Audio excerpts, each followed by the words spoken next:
누가복음 24장 13절에서 35절까지 본문인데 제가 중간에 중략한 내용이 있습니다.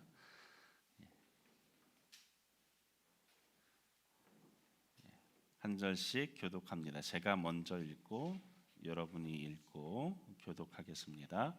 그날에 그들 중 둘이 예루살렘에서 25리 되는 엠마오라 하는 마을로 가면서 그들이 서로 이야기하며 문의할 때에 예수께서 가까이 이르러 그들과 동행하시나 예수께서 이르시되 너희가 길 가면서 서로 주고받고 하는 이야기가 무엇이냐 하시니 두 사람이 슬픈 빛을 띠고 머물러 서더라.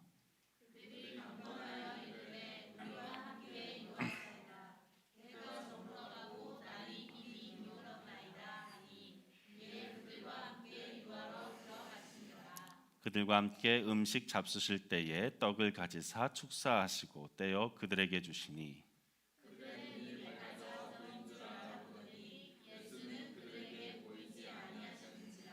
그들이 서로 말하되 길에서 우리에게 말씀하시고 우리에게 성경을 풀어 주실 때에 우리 속에서 마음이 뜨겁지 아니하더냐 하고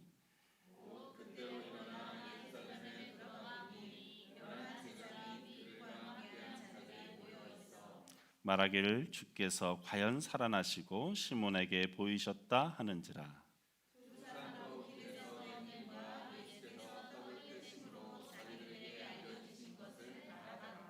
아멘. 우리 오늘 함께 나눌 말씀 제목 부활의 현재를 경험하기 위하여입니다. 우리 같이 읽어볼까요? 시작.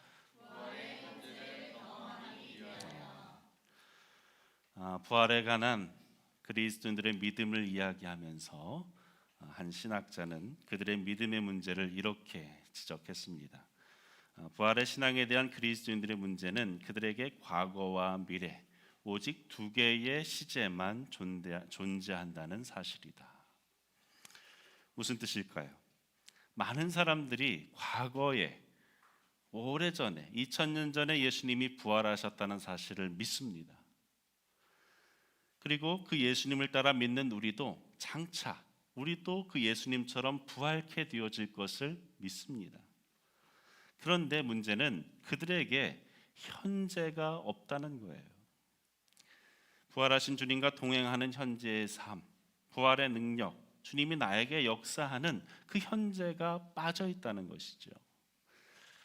주님께서 지금 나와 함께 하시는 그 현재, 지금 오늘 내가 경험하는 그 부활이 빠져 있다는 사실이에요. 그럼 어떻습니까? 스스로에게 한번 질문해 보세요. 나는 이 영광스러운 부활절 아침에 정말로 그 주님이 다시 사신 것을 믿습니까? 아멘? 아멘? 믿습니까? 입으로 아멘 해야지. 믿습니까? 예수님이 부활하신 것을 믿습니까? 또 그 예수님처럼 우리도 예수님을 따라 부활하게 되어질 것을 믿습니까? 아멘 잘해야 돼. 타이밍 늦으면 안 돼. 우리도 나중에 부활하게 될 것을 믿습니까? 아멘. 우리는 그렇게 되어질 것을 믿습니다. 우리는 그 예수님의 부활을 믿고 우리도 부활케 되어질 것을 믿어요. 그런데 오늘 이 아침에 다시 한번 여러분에게 이렇게 묻고 싶습니다. 지난 한 달 동안에, 지난 한 주 동안에 예수님은 과연 여러분의 삶 속에 어떻게 일하셨습니까? 예수님이 분명 부활하셨는데 그 부활의 주님을 통해서 나는 과연 오늘 하루하루 한 주간의 삶 속에서 한 달의 삶 속에서 그 주님을 어떻게 만났습니까? 그분은 과연 내 삶 속에 어떤 일들을 하셨나요? 만약 내가 아까 우리 집사님이 나와서 간증한 모습처럼 예수님이 내 삶 속에 이러이러한 일들을 하셨어요. 저에게 이렇게 만나 주셨어요. 부활의 주님을 이렇게 경험하도록 하셨어요. 라고 말할 수 있겠습니까? 오늘 본문에 이 부활하신 예수님이 엠마오로 가던 두 제자를 만나신 그 사건을 우리에게 소개하고 있습니다. 본문에서 말씀하시고자 하는 것은 부활하신 예수님께서 제자들에게 무엇을 하셨는가라는 거예요. 그 제자들에게 무엇을 하셨는가? 여러분, 그들에게 무엇을 하셨습니까? 달리 표현하자면 부활하신 예수님을 만나고 난 다음에 두 제자에게 어떤 변화가 일어났을까요? 이것을 알기 위해서 오늘은 우리가 특별히 두 구절을 주의해서 봐야 되는데, 먼저 15절을 보면 그들이 서로 이야기하며 문의할 때에 예수께서 가까이 이르러 그들과 동행하시나 그들의 눈이 가려져서 그인 줄 알아보지 못하거늘. 이 두 제자의 모습에 현재 상태에 대해서 말씀하는 거예요. 그들이 어땠다고 얘기합니까?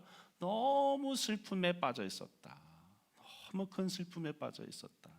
얼마나 슬픔이 컸던지 뭐라고 얘기합니까? 부활하신 예수님이 어느새 옆에 와 있었어요.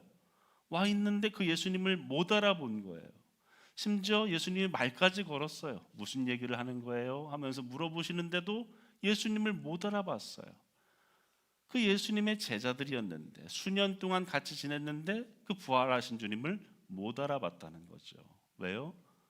너무 슬픔이 커서 그들의 눈이 그 슬픔 때문에 가리워졌기 때문에 예수님을 못 알아봤다, 이렇게 말씀합니다. 그런데 이 슬픔에 잠겨 있었던 제자들의 모습이 180도 달라져요. 32절을 보세요. 그들이 서로 말하되 길에서 우리에게 말씀하시고 우리에게 성령을 풀어주실 때에 우리 속에서 어떻다고요? 마음이 뜨겁지 아니하더냐. 원문을 보면은 불이 나지 않더냐. 막 불이 붙었어 마음에. 곧 그때로 일어나 예루살렘으로 돌아가 보니 11제자, 다른 11제자가 있었죠. 그들과 함께 한 자들이 모여 있어 말하기를 주께서 과연 살아나시고 시몬에게 보이셨도다. 그렇게 슬픔에 젖어 있던 이 두 제자들이 부활하신 예수님을 만난 이후에 어떻게 달라졌는가? 어떤 변화가 있었다고 얘기해요? 그들의 마음이 뜨거워졌다. 그래서 그들이 그 엠마오로 자신의 예전의 곳으로 돌아가려고 하다가 다시 예루살렘으로 돌아갔더니 이미 제자들이 모여 있었던 거예요. 즉 그들이 그렇게 다시 슬픔이 아니라 다시 예수님을 만났던 그 자리, 예수님과 함께 사역했던 그 예루살렘으로 돌아갔던 이유가 뭡니까? 예수님을 만났기 때문에 그들에게 놀라운 변화가 일어났다는 것이죠. 즉 부활하신 예수님을 만난 결과 제자들의 지금 현재의 삶이 달라진 거예요. 아, 예수님 부활하셨어 라는 과거가 아니라, 아, 나도 나중에 예수님처럼 부활할 거야 라는 미래가 아니라 지금 내 삶의 모습이, 지금 내가 무엇을 해야 하는지가 달라진 거예요. 예수님은 그들의 현재를 완전히 바꾸어 놓으셨습니다. 이것이 오늘 말씀이 우리에게 주고자 하는 중요한 핵심이에요. 사랑하는 여러분, 그 부활의 주님은 현재 일하십니다. 현재의 주님이세요. 그 현재의 예수님을 우리가 만나야 한다는 거죠. 그렇다면 우리가 그 부활의 주님, 그 현재의 시제를 어떻게 경험할 수 있는가? 세 가지를 우리 함께 나누기 원합니다. 첫째로 그리스도의 십자가를 가슴으로 받아들이십시오. 같이 읽어볼까요? 시작. 그리스도의 십자가를 가슴으로 우리가 부활을 현재의 신앙으로, 현재의 삶 속에서 경험하기를 원한다면 어떻게 해야 된다고요? 그리스도의 십자가를 가슴으로 받아야 합니다. 기독교 신앙의 최대의 역설은 창조주께서, 세상을 지으신 그 하나님께서 피조물의 손에 의해서 고난 당하셨다라는 사실입니다. 인류는 얼마나 깊은 죄에 빠져 있든지 자기 창조주요 구속자께서 세상에 오시는 것을 알아보지 못했습니다. 또한 그뿐만 아니라 세상에서 고안되어진 가장 처참한 방법으로, 잔인한 방법으로, 흉악한 방법으로, 그리고 모욕적인 방법으로 그분을 죽였습니다. 기독교를 믿는 그리스도인인 우리가 진정으로 해야 할 일은 무엇인가? 그 십자가의 의미를 알아야 하는 거예요. 십자가의 의미가 무엇인가? 십자가는 도대체 어떤 의미를 가지고 있는가? 십자가의 모양만 보는 것이 아니라 그 안에 담겨져 있는 의미를 알아야 한다는 거예요. 여러분, 신앙의 본질은 바로 그것입니다. 머리로만 십자가를 아는 것이 아니라 가슴으로 알아야 돼요. 가슴으로. 머리로 아는 것은 아주 초보의 단계입니다. 신앙은 머리로만 아는 것은 아주 수준이 기본적인 거예요. 아는 것이 우리의 마음으로 내려와야 한다는 것이죠. 그래서 바울은 고린도전서에서 이렇게 얘기합니다. 고린도전서 1장 22절에 유대인들은 표적을 구하고 헬라인들은 지혜를 찾으나 우리는 무엇을? 십자가에 못 박힌 그리스도를 전하니. 유대인들은 증거를 원하고 표적이 나타나는 것을 원하고 그리스인들, 헬라인들은 지식을 구했지만 진정 예수님을 믿는 우리는 무엇을 알고 무엇을 전해야 됩니까? 예수 그리스도의 그 십자가, 그 십자가의 의미를 알고 그것을 전하는 것이 우리 그리스도인들이다라고 말씀해요. 하나님은 십자가를 통해서 사탄을 정복하셨고 십자가를 통해서 자기의 사랑을, 완전하신 그 사랑을 우리에게 보이셨습니다. 십자가가 우리의 죄를 사하시고 십자가가 우리를 회복시키셨어요.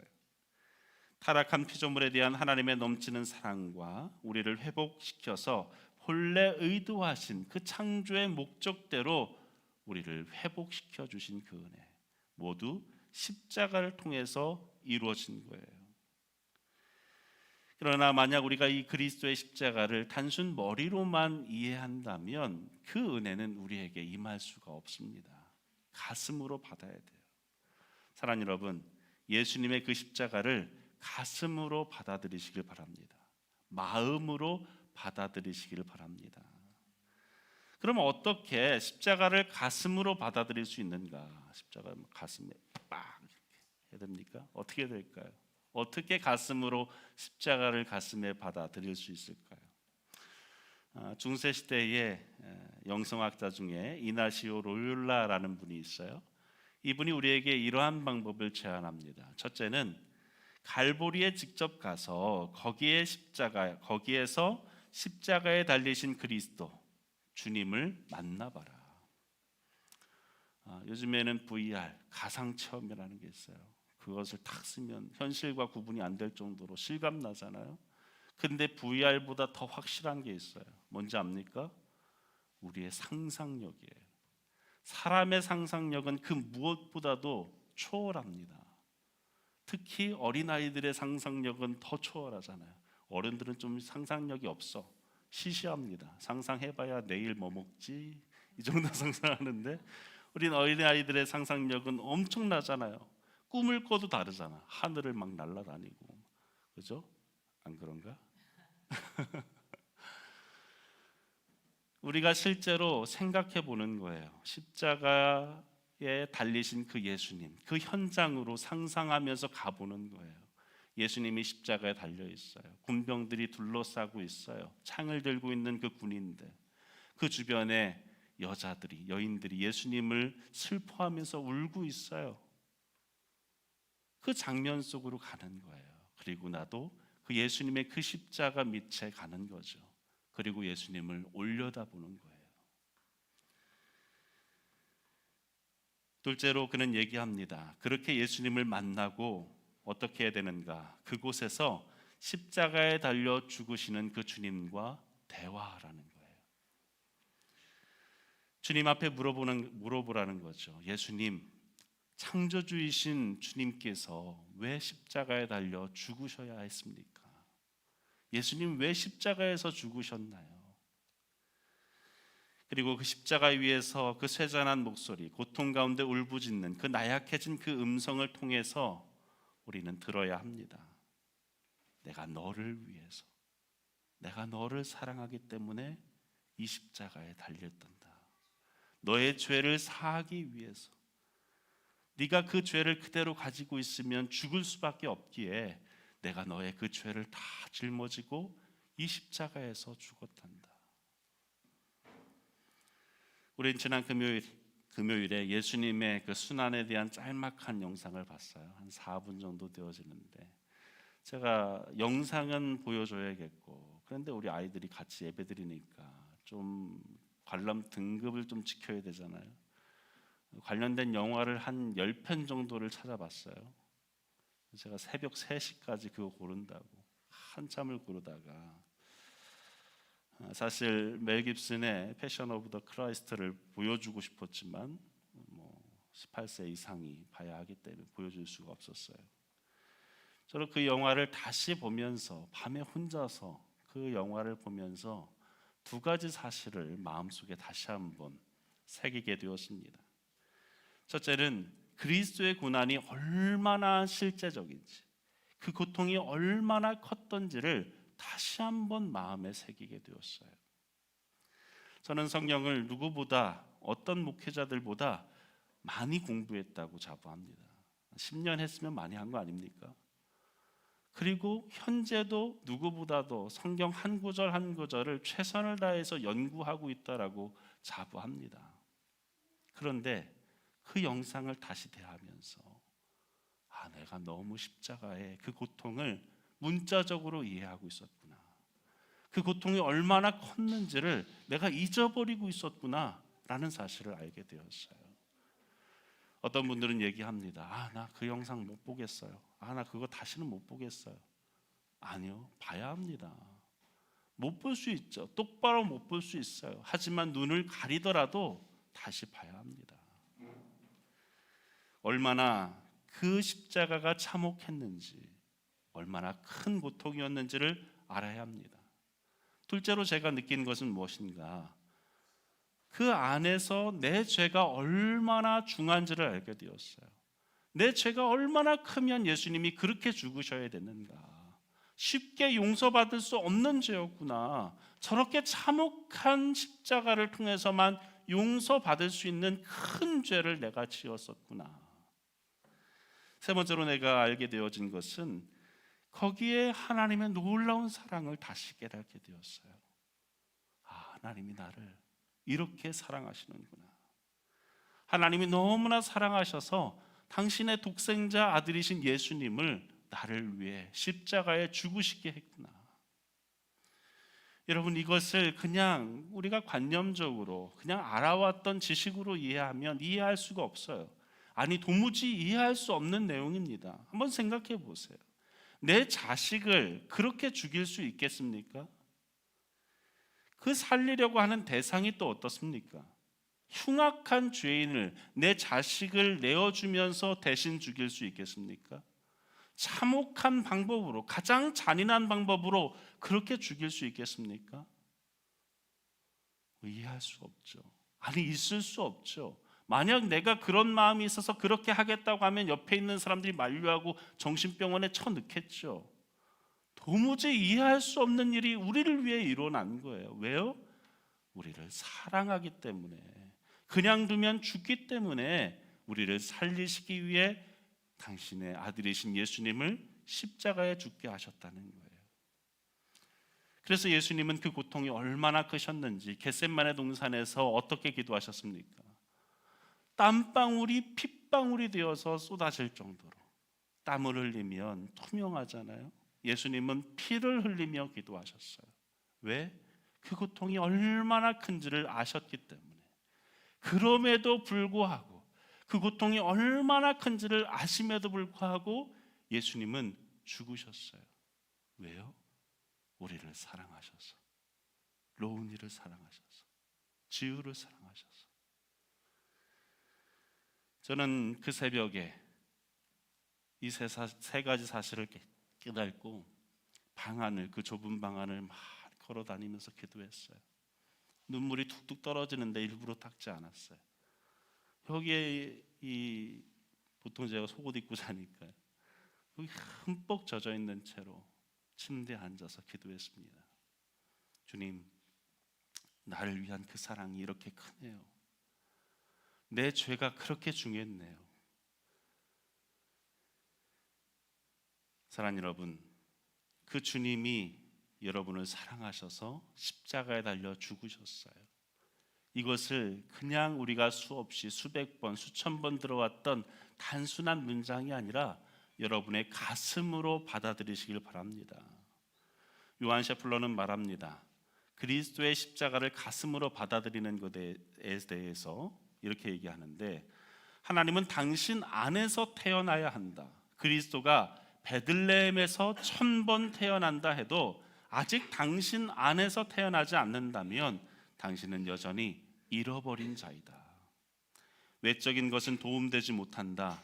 골고다의 십자가가 당신 안에 세워지지 않는 한 그 십자가는 당신의 죄에서 구원되어질 수 없다. 여러분, 그렇습니다. 우리의 마음에 그 예수님의 십자가가 세워져야 합니다. 그 십자가를 바라봄으로 나를 위해 하신 그 사랑을 가슴으로 받아들이는 저와 여러분 되기를 주의 이름으로 축원합니다. 25절에 보면 이 제자들이 예수님이 부활했음에도 불구하고 왜 그들의 현재의 삶이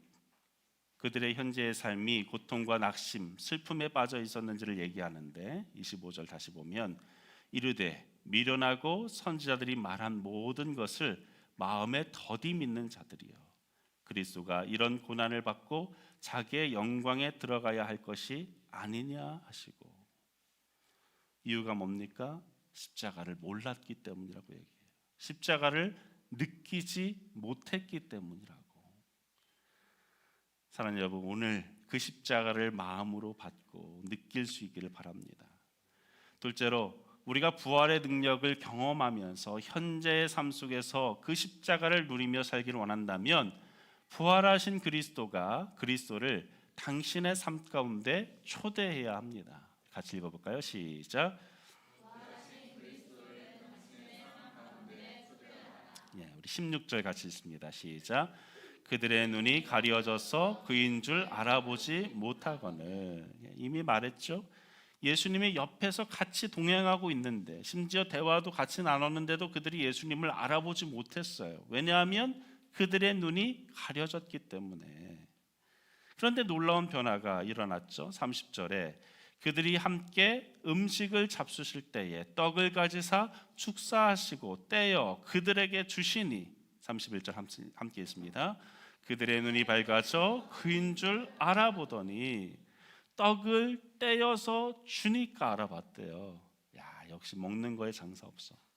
먹는 거 주니까 눈이 빡, 그죠? 이따 우리 밥 먹을 텐데 밥을 먹으면 일단 눈이 빡 떠지잖아요. 그래서 알아봤나요? 네? 이 장면을 보면 예수님의 예전의 모습이 떠올라요. 예수님은 늘 제자들 앞에서 그렇게 하셨거든요. 빵을 떼어서 축사하시고 주셨어요. 오병이어의 기적, 그때에도 주님은 하늘을 바라보시며 기도하시고 그 먹을 것들을 제자들에게, 무리들에게 주셨어요. 축사하시고 나눠주셨어요. 그리고 그날 밤에, 제자들과의 그 마지막 날 밤에 만찬을 대하시면서 늦은 저녁에 그 음식을 나누시면서 그 주님이 떡을 떼어서, 빵을 떼어서 제자들에게 주셨어요. 그 모습이 오버랩 되어진 거예요. 아, 주님이시구나. 그 전까지는 어떠한 신비의 영역에서 주님을 못 알아봤는지 모르겠어요. 여튼 그들의 눈이 가려졌었는데 그 예수님의 예전의 행동과 그 모습을 보고 그들이 주님을 알아보게 되었다는 거예요. 저는 이것을 통해서 느끼는 것이 무엇인가? 주님이 왜 그 식탁의 자리, 왜 떡을 떼는 그 장면을 통해서 당신의 모습을 알게 하셨을까? 왜일까요? 그 해답을 요한계시록 말씀에서 찾았습니다. 요한계시록 3장 20절 우리 함께 읽습니다. 시작. 볼지어다 내가 문 밖에 서서 두드리노니 누구든지 내 음성을 듣고 문을 열면 내가 그에게로 들어가 그와 더불어 먹고 그는 나와 더불어 먹으리라. 이 말씀을 우리가 흔히 복음 전할 때, 예수님 안 믿는 사람들한테 복음 전할 때 많이 쓰는 말씀이거든요. 그렇게 사용할 수 있어요. 그런데 이 말씀이 원래 처음 주어진 배경은 어디였는가? 우리 믿는 자들을 향해서 주어진 말씀이에요. 예수님을 이미 마음에 영접했는데 그 예수님에 대해서 마음 깊이 깨달지 못하고 그 주님과 온전히 교제하면서 살지 못하는 그들을 향해서 요한이 전해준 말씀인 거죠. 곧 오늘 우리에게도 주시는 말씀이에요. 우리를 초청하면서 부르시는 말씀이죠. 그런데 여기에 무슨 말을 하는가? 먹는 것으로 비유하고 있어요. 내 음성을 듣고 문을 열면, 예수님께 우리의 마음의 문을 열면 예수님께서 어떻게 하신다고요? 내가 그에게로 들어가 그와 더불어 먹고 그는 나와 더불어 먹으리라. 여러분, 먹는다는 것은 친밀함을 의미하는 거예요. 교제하는 것을 의미하는 거예요. 우리가 주일마다 같이 밥 먹잖아요, 그죠? 더 맛있는 거 먹어야 되는데 가끔은 라면만 먹어서 미안해요. 라면이 좋잖아, 그죠? 안 좋아? 우리가 매 주일마다 점심을 먹는 이유는 그게 교제이기 때문에 그래요. 오랜 기독교의 역사 속에서 흘러오는 방법이에요. 우리가 함께 식사를 나눔으로 인해서 우리가 한 가족이 되었다는 것, 예수님으로 우리가 함께 교제하고 있다는 것을 그 식사의 자리를 통해서 보여주는 거고 우리가 느끼는 거죠. 우리가 이따가 좋은 식사할 때에도, 그때에도 우리가 그것을 느끼며 먹어야 돼요.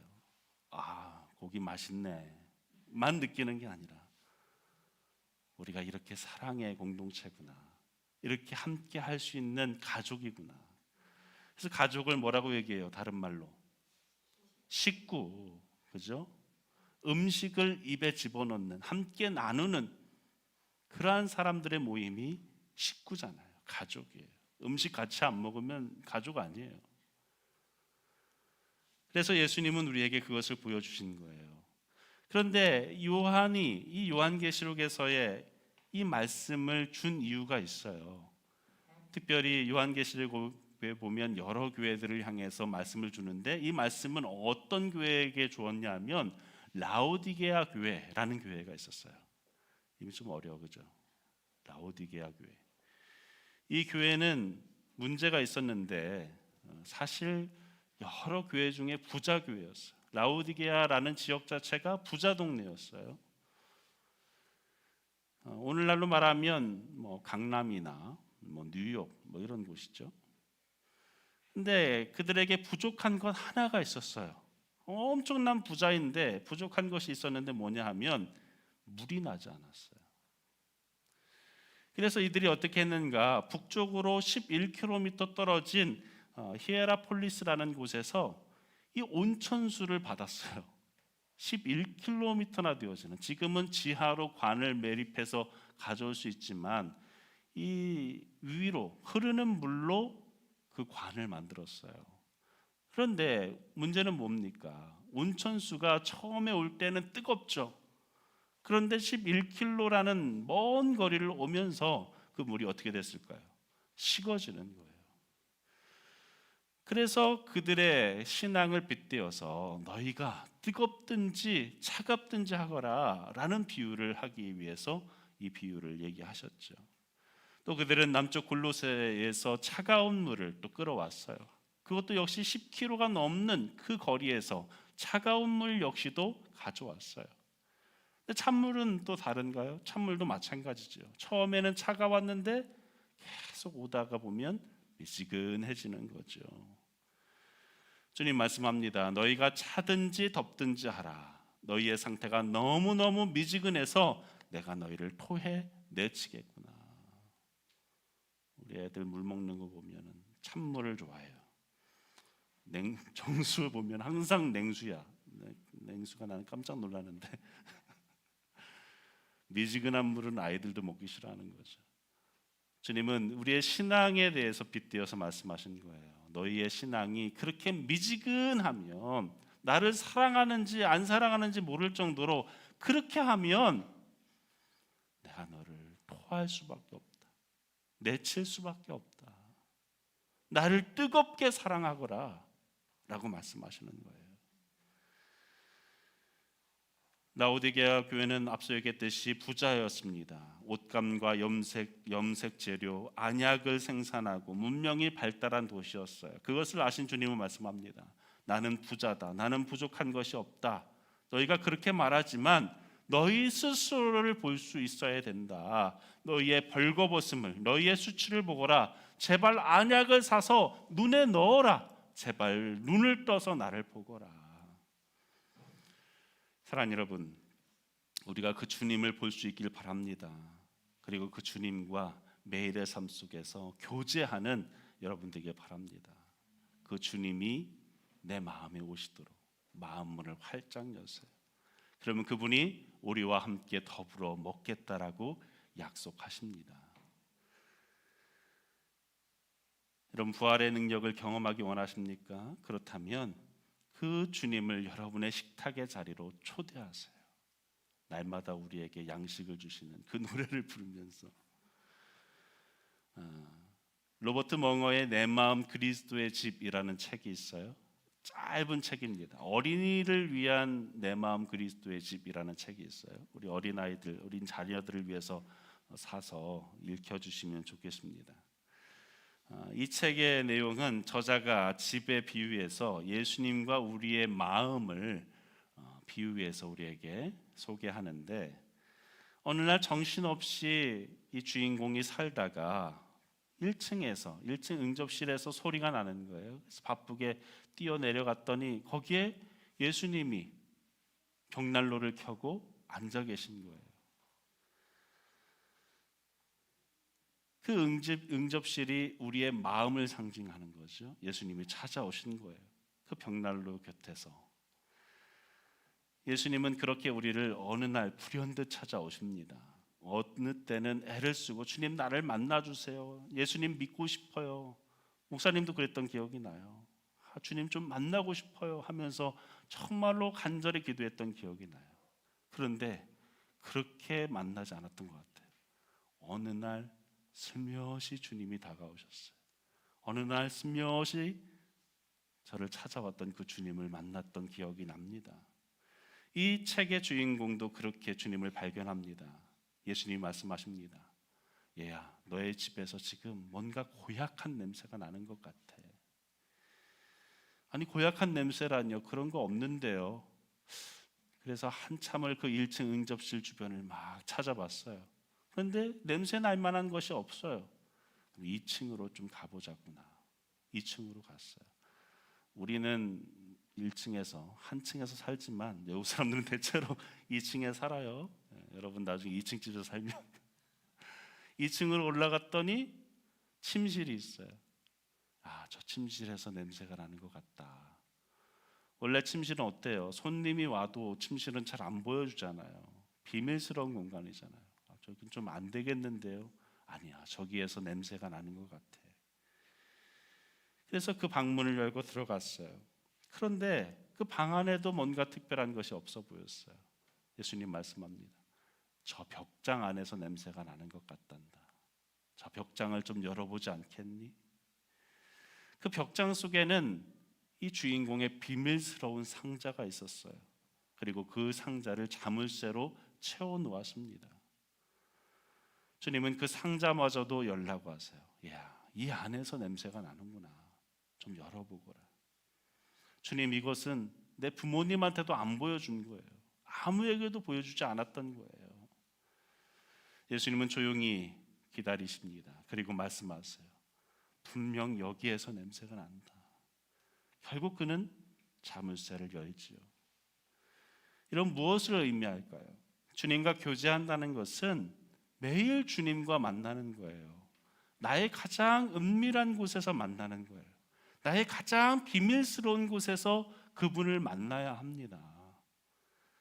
그리고 숨겨놓은 그 비밀스러운 모든 것을 주님께 꺼내놓을 수 있어야 돼요. 그것이 진짜 교제예요. 예수님, 내가 예수님 믿는 거 아시죠? 라고 하면서 건성건성하는 게 아니라 내 안에 있는 모든 비밀스러운 것, 누구에게도 말하지 못했던 그 비밀들을 얘기할 수 있어야 그것이 진짜 교제라는 거예요. 그래서 주님 말씀하신 거예요. 내가 문 밖에 서서 네 문을 두드리고 있단다. 지금도 예수님은 우리의 마음 문을 두드리고 계세요. 우리와 함께 교제하기를 원하세요. 그 주님께 우리의 모든 마음 문을 여시고 주님과 교제하는 여러분 되시길 바랍니다. 마지막으로 부활의 능력을 경험하기 원하면 그리스도의 말씀인 성경을 깊이 묵상해야 합니다. 같이 읽을까요? 시작. 그리스도의 말씀인 성경을 깊이 묵상하라. 32절 함께 했습니다. 시작.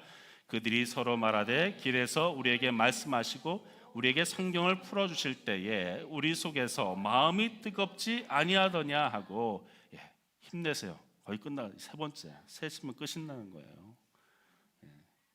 그들의 마음이 언제 뜨거워졌어요? 길에서 우리에게 말씀하시고 우리에게 무엇을? 성령을 풀어주실 때에 우리의 마음 속에서 마음이 뜨겁지 아니하더냐. 여러분, 그러면 반대로 그들이 성경의 말씀을 풀어주실 때 그들의 마음이 뜨거워졌는데 반대로 언제 그들의 마음이 식어졌을까요?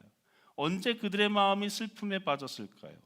25절에 함께 읽습니다. 시작. 이르시되 미련하고 선지자들이 말한 모든 것을 마음에 더디 믿는 자들이여.